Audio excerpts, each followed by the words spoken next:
Good morning to you all kids, and this is the second part of the story which we have done in the previous video. This story is about a boy of 12 years old, Thambi, and he was known to come up with this interesting news all the time.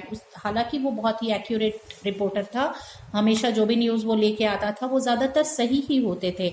But sometimes what he used to do, he had some kind of So this time he came up with the news that the Everest is conquered.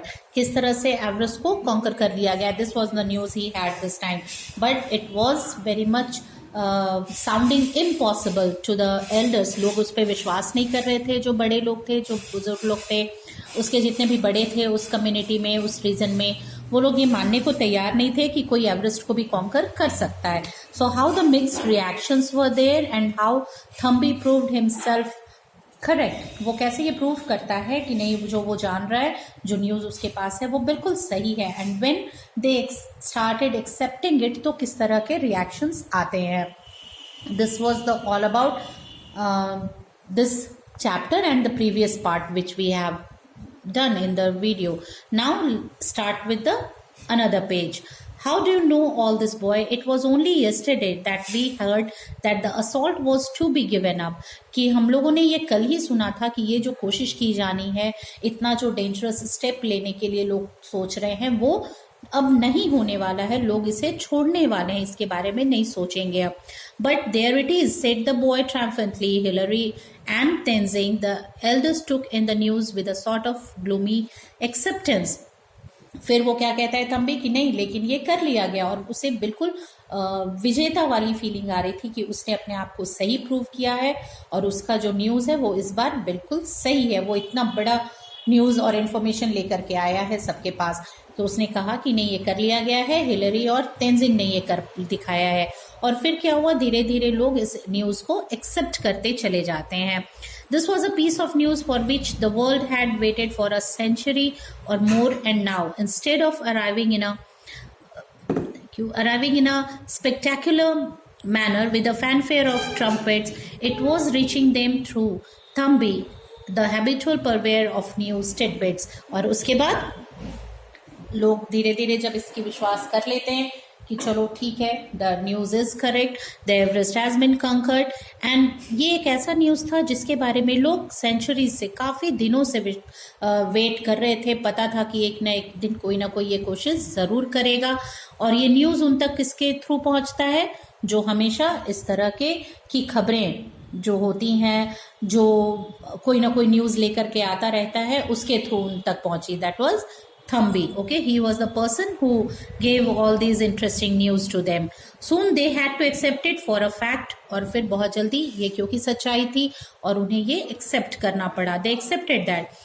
For the rest of the day, they were bandying about expressions such as came and call, no two persons agreeing. और फिर पूरे दिन क्या हुआ, इसी matter पे discussions और argument. क्या होता है ना कि अगर कोई नई न्यूज़ आपको पता चलती है तो आप जहाँ भी जाओगे इन्हीं मैटर्स पे डिस्कशंस चलते रहते हैं. लोग इन्हीं बातों को आपस में डिस्कस करते रहते हैं. हर कोई अपने अपने पॉइंट ऑफ व्यू से उसे एनालाइज करता है. So the same was happening with this news only. Everyone was arguing and putting their own point of view on it.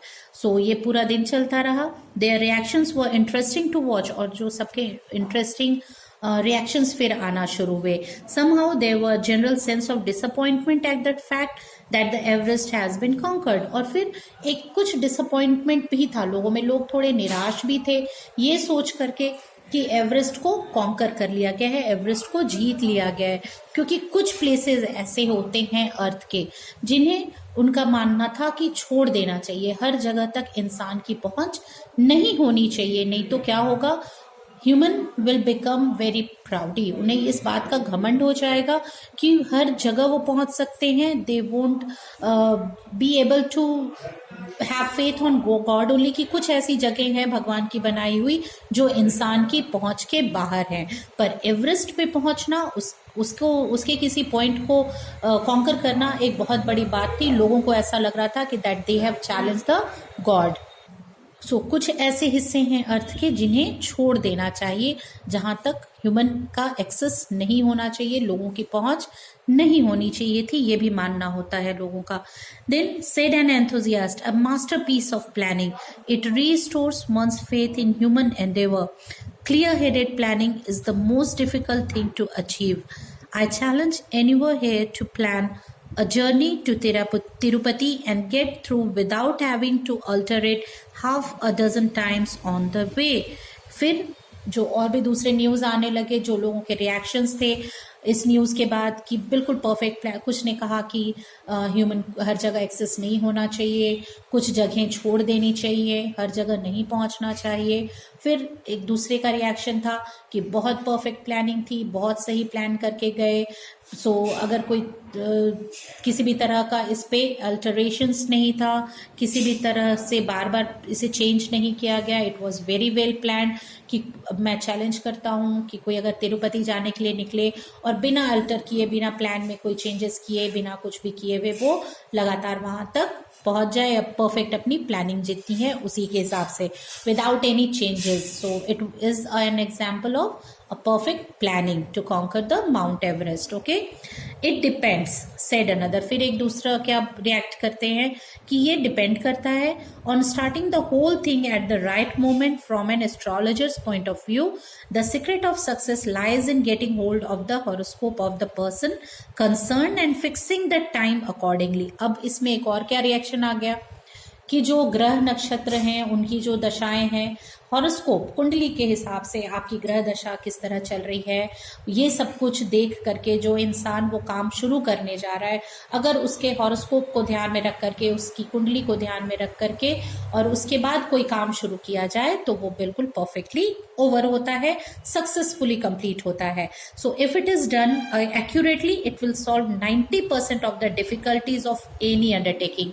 सो लोग अगर अपनी अपनी ग्रह दशा, अपने नक्षत्र सब कुछ लेकर के और आराम से अगर चलेंगे और अपने हॉरोस्कोप के हिसाब से चलेंगे, लोगों की, एस्ट्रोलॉजर्स की बात सुनेंगे, तो जो 90% डिफिकल्टीज है रास्ते की वो खत्म होंगी और लोग सक्सेसफुल होंगे। सो ये भी एक थॉट था, एक पॉइंट ऑफ व्यू था। हियर यू कैन सी, होता है ना जब कोई नई न्यूज़ आती है, कुछ ब्रेकिंग न्यूज़ होता है, तो 5-6 लोग बैठ जाएंगे आपके घर के बाहर, बाहर में कहीं पे किसी दुकान पे 10 लोग मिल जाएंगे, बगल के घर के आसपास निकल के मिल जाएंगे, मोड़ पे 10 लोग खड़े हो जाएंगे और डिस्कशन शुरू कर देंगे और हर कोई अपने अपने हिसाब से उस बात को एनालाइज करेगा। Finally the fact is there. Fact सिर्फ एक था कि Tenzing and Hillary conquered the Everest, लेकिन यहाँ पॉइंट ऑफ व्यू अलग अलग सबके आ रहे थे। Now it was just a matter of discussion सभी के लिए, तो यहाँ लोग बैठ के वही कर रहे हैं। And so no marks for preparation, knowledge, study and scientific applications and so forth. So preparation, knowledge, पढ़ाई लिखाई, scientific application कुछ भी नहीं, अपने हॉरोस्कोप, ग्रह नक्षत्र की दिशा के हिसाब से सही तरीके से सब कुछ लेकर के चलें तो काम सही होगा। ये एक पॉइंट ऑफ व्यू था। It's not me who is telling this, okay. ये लोगों के पॉइंट ऑफ व्यूज थे, अलग अलग स्टेटमेंट्स आ रहे थे। Even a study becomes successful only when it is begin at the right moment, कि अगर पढ़ाई भी सही समय पे सब कुछ देख के सही तरीके से शुरू की जाए तो ही वो सक्सेसफुल होती है। I am sure they must have avoided Rahu column and other inauspicious moments while beginning their arrangements. I am going to write to Colonel Hunt to send the horoscopes of the members of the expedition and also tell me the exact hour at which they started their preparations. Astrology is a great science. अब ये जो person है जो astrology के favour में सब कुछ बोलते जा रहे हैं, उनका क्या कहना है कि ज़रूर उन लोगों ने ऐसे समय में अपना काम शुरू किया होगा जब राहु काल नहीं चल रहा होगा, कोई ग्रह दशा खराब नहीं चल रही होगी, सब कुछ सही चल रहा होगा। तो अब तो मैं क्या करने वाला हूँ, मैं उन लोगों के हॉरोस्कोप मंगवाऊंगा और उसे पूरी तरह से देखना है मुझे, और मुझे ये पता करना है कि एग्जैक्ट क्या टाइमिंग थी जब उन लोगों ने ये सब कुछ शुरू किया। सो एस्ट्रोलॉजी में बहुत पावर होता है। एस्ट्रोलॉजी जो है वो जो ग्रह नक्षत्र से जुड़ा हुआ विज्ञान है वो बिल्कुल सही है, वो हमें जरूर मानना चाहिए। ये पॉइंट ऑफ व्यू इनका था। Now they have made a start, began another, I believe going to the Everest will become common. कि अब फिर एक दूसरे ने क्या कहा तब तक कि इन लोगों ने तो अभी सिर्फ शुरुआत की है, अब एवरेस्ट पे जाना क्या होता जाएगा, एक कॉमन बात हो जाएगी। सभी लोग अब कोशिश करेंगे कि हॉलीडे के लिए भी एवरेस्ट पे पहुंच जाएं। ठीक है, सो अब धीरे धीरे क्या होगा कि लोग एवरेस्ट को हॉलीडे पॉइंट बना देंगे, छुट्टियां मनाने के लिए एवरेस्ट पे जाएंगे। सो अब ये कॉमन होता जाएगा और भीड़ बढ़ती चली जाएगी। This was the another point of view. Now with so much ice said another with a business temperament. अब एक और पर्सन जो थोड़े बिजनेस माइंडेड थे, जिन्हें हर बात में बिजनेस दिखती थी, उसी तरह की का नेचर रखने वाले पर्सन थे। ठीक है, वो उसी तरह बिहेव करते थे, हर बात में वो बिजनेस को लेकर के आते थे। So a person with a business temperament, वो क्या सोचेंगे, उनका क्या पॉइंट ऑफ व्यू था। What he said, suppose they find some means of quarrying all that ice and sending it down. कि मान लो अगर उन लोगों ने जो वहां तक पहुंच गए, कोई ऐसा उपाय ढूंढ लेते हैं कि जितना भी आइस है माउंट एवरेस्ट पे, उसे वहां से कैरी करें, क्वेरिंग अप यानी डिग करते जाएं, वहां से खोद खोद के आइस को निकालते जाएं, डिग आउट करते जाएं और उन्हें क्या करें, सेंड इट डाउन, उन्हें नीचे भेजना शुरू करें माउंट एवरेस्ट से। It would revolutionise the cold storage industry completely. इससे क्या होगा, कोल्ड स्टोरेज जो इंडस्ट्री है, जहां चीज़ों को ठंडा रखते हैं, आप देखोगे वेजिटेबल्स वगैरह को, फ्रूट्स को, सबको कोल्ड स्टोरेज में रखा जाता है ताकि वो महीनों महीनों तक फ्रेश रखे। तो ये business minded person what he used to say कि अगर वहां से आइस को लेकर के आया जाए नीचे तक, तो कोल्ड स्टोरेज के बिजनेस में कितना बड़ा चेंज आ जाएगा। It may became necessary to find some other employment for the members now attach to the refrigeration and air conditioning industries. कि जो लोग रेफ्रिजरेशन में और एयर कंडीशनिंग से रिलेटेड बिजनेस में हैं जुड़े हुए, उन लोगों के लिए अब दूसरा बिजनेस ढूंढना, दूसरा काम ढूंढना पड़ जाएगा, वहां अनएम्प्लॉयमेंट हो जाए। So you can see the imagination कि लोग एक छोटी सी बात को कितनी दूर तक ले जाते हैं।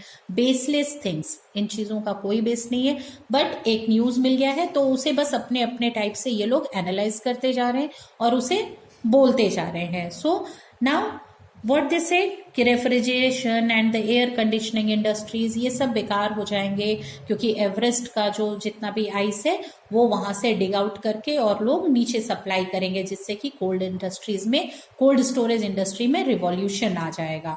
Okay, so such kind of things they were discussing. जबकि बात सिर्फ इतनी सी थी, क्या थी कि Tenzing and Hillary have conquered the Everest, but बात को ये लोग अनएम्प्लॉयमेंट और कोल्ड स्टोरेज इंडस्ट्री और एस्ट्रोलॉजी तक, हर जगह तक लेकर के चले गए। Okay, now then the further discussions on this subject was stopped when Thambi burst into the room in his usual lightning manner. लेकिन जब ये चली रहा था तब तक अचानक फिर से थम्बी, जो हमेशा उसी तरह से बैंग करके आता था, बिल्कुल जोर से दरवाजे पे बैंग किया उसने और वो फिर से एंटर किया। And now what the announcement he made, अब वो नया अनाउंसमेंट क्या उसने किया, my friends father who had gone hunting last night, कि मेरे जो फ्रेंड के फादर हैं वो लास्ट नाइट कहाँ गए थे, हंटिंग, शिकार करने गए थे। It seems has bagged 5 tigers simultaneously, कि उन्होंने क्या किया है, 5 टाइगर्स एक साथ वो लेकर के और आए हैं, हंटिंग पे गए और वो 5 शेरों का शिकार करके आए हैं। This was the new information and the news brought by the थम्बी। सो उसके बाद क्या हुआ, अब वो जो ब्रेकिंग न्यूज था, the conquering of the Mount Everest was over now, और दूसरा टॉपिक क्या मिल गया होगा लोगों को, about the hunting. Okay, so this was the story now, and it was written by a very very famous one, the Indian storyteller. We are very much proud of our own writer, and the name is R.K.